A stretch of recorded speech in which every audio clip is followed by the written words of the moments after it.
It's your boy Smoke Rub Demo all day, every day. I do still have my umbrella. It's right here. Umbrellas all 2018. Don't think I forgot. I need my umbrella company to endorse that. I appreciate you. So we still have the awesome, the talented Mr. AJ Alexander in the building. Sure. He about to mind us real quick. Y'all ready? If y'all saw the behind the scenes, you have already filled out. Okay? So here we go. What is it? You got me saying my. That's all y'all getting. I ain't trying to get fired. I ain't trying to get sued. But you showing look good. On your red dress. See, that's the song. Go ahead for him. I don't. This a man song. Whatever. See, you gotta get in the mood to sing that song. Right. I'm not in the mood. You can still I'm not in the notes. mood. I'm not in the mood. It gotta be one of them songs, man. It's just, you gotta, a band gotta be fucking it up for me to go up there and play it. Like, move, man. Move. Get out the way. Move, Man, that's it, man. So let's talk about Usher real quick. All right. Okay. So I know that was like in the 90s. Yeah. When he was young, he was what, like 13? Yes, when you he was found 13. him, and you found him at what we do showcases. So it's like a. Okay, this is how the story goes. All right, here we go. All right. The real story. My band, the 17th Floor, we were on tour with TLC on the MC Hammer tour. Right. Okay, so I came off to start producing. So when I came back to Atlanta, I heard on the radio they had auditions over in Decatur. So I went to Decatur, and I was watching the auditions, and I was looking, and I ain't see nobody I liked. Right. And they came down to the last act, and I was about to walk out. And they said, okay, next we have Usher Raymond. I said, well, maybe a guy group might work. You know what I mean? Because I just came off the tour with Boys and Men and Jodeci.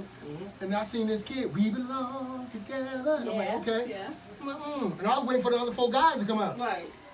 And I was like, shit. I'm looking. I'm like, this little dude held in this song by himself. Nice. And when he did the whole song, I was like, wow. I walked up to his mom. I said, listen, I can get your son a record deal. And she said, well, who are you? I said, well, my name is AJ Alexander. I'm with Bobby Brown. Now, Usher heard Bobby Brown. He was big Bobby. He said, Bobby Brown, you with Bobby Brown? I was like, yeah, man. I was like, well, yeah, man. He said, look, I can get you a son. Trust me. I said, never mind. Don't trust me. Watch me. She said, really? I'm like, yeah. Just had him over my house the next day. And at the time, myself and one of the producers, Ralph Stacey, had a house in Chamblee. Had band equipment there and recording studio. Usher came over, and the first thing Usher started getting, he started going through stuff. He opened up one of my keyboard cases. He saw a lot of guns. He's like, oh, you know what I mean? Anybody know me? Because at the time, I was the bodyguard for Bobby Brown. Right. So Usher used to watch all my Bobby Brown tapes. All of my tapes to watch, like fight tapes and football tapes. And I used to take him around to people and have him audition for people. And like, people didn't like him. And he auditioned in the parking lot for Dallas. And Dallas, really didn't like him, which I understood, And then what happened was, I said, okay, I'm gonna show y'all. So I started putting the showcase together. I took over the talent showcase that they were auditioning at the center stage. I said, no, we gotta use a live band. Right. So I put a band called Detour that I was working with. And Detour with my man, shout out my man out there, Anthony Outlaw, but Detour, they're like, yo, I put Usher with them. They lived in a house over on Moreland Avenue. And Usher started training with them. I started giving them songs. And I said, you're gonna win this contest. And so at the contest at the center stage, I invited all the record industry people, and I invited a real good friend of mine, Bryant Reed, L.A. Reed's brother. He was out there, he was all right. And during the sound check, I told Usher, you see this chair right here? I said, his stepfather told him, don't you come off the stage. I said, yo, man, look here. Fuck your stepdad. Come off the stage. Right. When you get to this seat right here, you sing to this girl. It was like 3 rows back, 3 seats in. And I said, if it's a girl right there, if it's a guy right there, go to the next seat with a girl. He's like, okay. So when he started doing the show, and I taught him, I said, look, you're going to start out with this R. Kelly song, you know what I mean? And I said, if they're not feeling this song, you had 5, they was giving everybody like 7 minutes. I said, if they're not feeling this song, tell the band to switch and go. Right. And he started out, hey, Mr. DJ. People was like this. By the time he got to the verse, he's like, hold on. Wait a minute. Band, hit it. And they went, and then when they hit End of the Road, people started screaming for the song. Wow. Before he started singing the song. Yeah. Then when he got into the song, we belong together. And when he broke it down, he started singing. When he got how he jumped off stage. He like them girls started screaming. And then Brian Reed was like, "Yo, man, this kid is up." Then the people that turned him down, right, yeah, from Sony and some people from work, Then they, yo, AJ, man, let me holler at this kid. I'm like, this, like, yo, Brian Reed, like, was my brother. All right, I'm gonna bring him with you, Brian. Right. So Brian called me and Ralph Stacy. He called me. He's like, yo, can you bring Usher up to the office? Like about 4 or 5 days later, and I was like, yeah.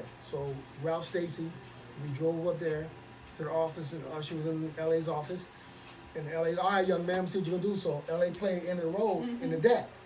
And Usher killed it. Right. He got halfway through. LA stopped the DAT. Usher thought he did wrong. LA was like, so you think you can do this in front of a bunch of women? Usher's like, yeah.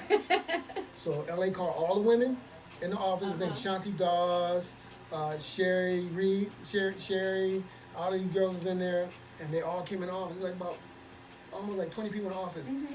Usher looked at me like, yo, man, what's supposed to do? Like, what I told you to do? Right.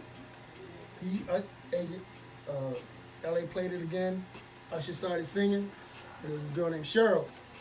And like she had a dress on. Usher went up to her and started singing to her. And he kissed on the inside of her knee. He said, "Oh Lord, this young boy that kissed on my knee." And when he finished, LA stopped and LA asked him like, "Yo, so you want a record deal?" Usher was like, "Yeah." He's like, "All right, call your mom." Usher called his mom. LA put her on speakerphone. Usher was like, "Yo, mom." She's like, "Yeah." He said, "Guess where I'm at?" She didn't even know we was up there. Oh my God. Guess where I'm at? She's like, "I'm up at LA Reid office." And he's like, "And LA want to talk to you." She's like, "AJ, stop with you and us. Stop with all that bullshit." On the speakerphone. Right. And then LA like, "Nah, Miss Patton, we're up in my office and stuff." "AJ, stop playing." No, Miss Patton, no. Then she heard me, "Janetta, that's LA. Oh, look here, we want to give your son a record deal." And Janetta was like, "Oh, for real? Oh, okay." You know. She was just all out, but because she thought we were playing a joke. Right. And that's when it started. And I tell people, if your talent is together, and it's all about the chemistry, knowing the right song and everything else, you don't need a demo. Because someone's going. If I came in here and auditioned for you, and you had a record label, if I killed it, you ain't gonna tell me, well, record something and send back to me. No, you gonna sign me right there. Absolutely. And it goes back to always surround yourself in real music and quality music and people. That's like when I roll with my friends. If I give somebody a compliment, it's serious. And because like Keith Sweat or Johnny Gill to my brothers, I give them a compliment, man. It's real. I don't kiss nobody's ass, whatever. Like, yo, man, you killed that shit. And rarely if I ever had to say like, yo, show was all right. No, I ain't never had to say that shit. Right. Because anybody knows, and I always say, Keith Sweat and Johnny Gill, my left hand, my right hand. Right. Both hit music. I love all their music. And it's like you got a hand, and with them both hands, that's when you whoop people's asses. And that's what's going on. And that's what I teach the young kids that I work with and my artist, Cheryl. Right. So that's the story. Awesome. Okay, so for like the artists and those that, some that I don't really want a manager, which is okay, but how important is artist development? Artist development is critical. It's the gasoline to your engine. And what I tell people about artist development, you got to get to somebody to know what the hell they're doing. Right. Everybody wants to be an artist development person. Everybody wants to be, king artist development and all this stuff. But if you go back and look at the MTV, I started it back in the day. I'm still a master at it, but there's only one place that I even acknowledge or even fear. And I say this, my man James down at Marvin's artist development studio, I fear him. He's bad. And one thing I got to do is Marvin McIntyre has set the bar for artist development with his artist development studio down. And I tell people there's a lot of people over here, but it's like I even sent a couple of my artists down there, like people I work with, like, yo, you go here. Yeah. And you have to. Artist development, you can't do without it. Right. Because it's more than just, people think it's running and singing. Right. If you don't do it right, you running and singing, and that's all you're going to be good at, running and singing. But you don't accomplish what it's really supposed to do. Right. But you got to know if you were choreography. And what Marvin has done, Marvin has taken all these entities. Like, I can take a rock and teach a rock to sing. Oh. You know what I mean? Like, you know what I mean? But Marvin has taken all these entities and created a machine. Nice. And with the machines that like James Slaughter, that boy bad on the vocals, training vocals. I know I'm bad. With James Slaughter? Right. But with Marvin, he has everything that everybody needs. Right. So if everybody live, if you want to sing, whatever you want to do, I'm telling you right now, because go to Marvin McIntyre's Artist Development Center. Marvelous Entertainment Center. I'm telling you, that's where you go because he has the machine, the vocals, the choreography, the styling, the look, and he'll pull that card where he's that big brother, uncle, or father and get in your ass if you're wrong. Right. You know what I mean? So that's always, artist development is real important. It's so important. And then especially the right producers, like my partner Kenny, K Finn. This dude is so cold. He's been working with me for many years. He's in one of my bands. Whitney Houston Whitney Houston moved him into her house in Jersey for 2 years. Wow. And recorded music. That's how cold he is. Wow. And people don't know that. And with K Finn, I call him K9. He like the dude can sing, produce, whatever. And he worked with Usher.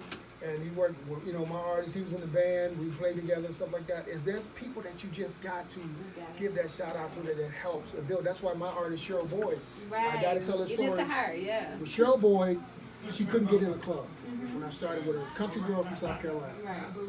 When I started working with her, artist development, I couldn't get in the club because all the divas had the clubs. And I told her, I said, don't worry about it. I got you. So I went to Lonzel's. We started at Cafe 290, and then we started with Club Life. Then we went to Lonzel's, and I walked in Lonzel's, and Miss Pat, Young World, he's an MD. His mom was a manager over there, and I went in there. I said, look, I need a night. Give me a night. She let us come one night. She said, I ain't got, the owner said, we ain't got no money. Shout out to Lonzel, Miss Pat. Said, we ain't got no money. I said, don't worry about it. Let me build it. Right. I took a band, Danny, Neil, Dwayne, everybody. We started a Thursday night, and I started with Cheryl. Every song she ever sung, I picked a song. She went from playing in that club, and Ron Poe, that man, that dude would do everything. Ron Poe gave us our first shot. Awesome. And she went out there and she killed it. And I was singing, me and 3 other background singing background, and that was her first show. It was a Macon. Right. And we was down there, and she got to singing, and some guy came out the audience, give her flowers. She got on her knees and singing. I was about to go out and slam the dude, like, back up. But he gave us some roses, and I was singing in the background. Everybody looked at me, Cha-Cha, Dre Sconey. They all looked at me like, nigga, you crying? I literally had tears in my eyes.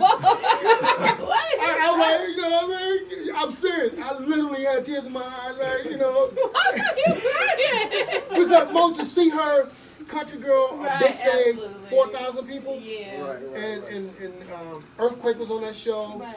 And I was just like, yo, and she's like, somebody loves you, baby. And we like, oh. They would tell that nigga was crying, like, You the one somebody love. And after that, I always videotaped everything. Yeah. The next big show she had was, she did a show in Lake City, South Carolina, and it was with Boys and Men and Color Me Bad. Cool. And they called and they said, well, she was the opening act. Well, they was panicking. We need somebody to take up a whole. I said, give us that whole hour. Right. They're like, really? I'm like, yeah, give us the whole hour. We took the whole hour, and she went out there, 10,000 people, on that Boys and Men show. She killed it for a whole hour. And Boys and Men, Wanye told his sound man, like, yo, go out there and run that sound, because the sound man was messing up. Yeah. And they said they sound guy, like, yo, and she killed awesome. it. And the thing about it is, she did the whole thing, and we ended with ain't nobody hurting up. And people was crying, singing that song, and she go to work. And then after the show, we went back there, and Boys and Men was ready to come on. Right. And it started thunderstorming. So the show, they had to end the show, and I was like, sure, you know what just happened? She's like, what? You just had your own damn concert. Show, yes. And I went back to introduce her to Wanye, and I told the guy, like, yo, man, I want Cheryl to meet Wanye. And the dude was like, all right, who are you? Whatever. I was just tell him, AJ Alexander right here.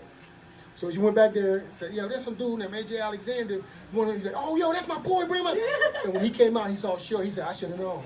Yeah. I should have known that you had something to do with it. Yeah. So it's about making that mark. So you have people and you got a platform. Y'all need to interview Marvin McIntyre. Well, bring him on. We'd be be happy to do it. And James Slaughter, this dude, I mean, from Beyonce, this dude right here is like, No, other people might say, but I'm a badass vocal coach. That's one dude. That's like getting in the ring with Mike Tyson to me. You know, like, I whoop everybody else's ass over here.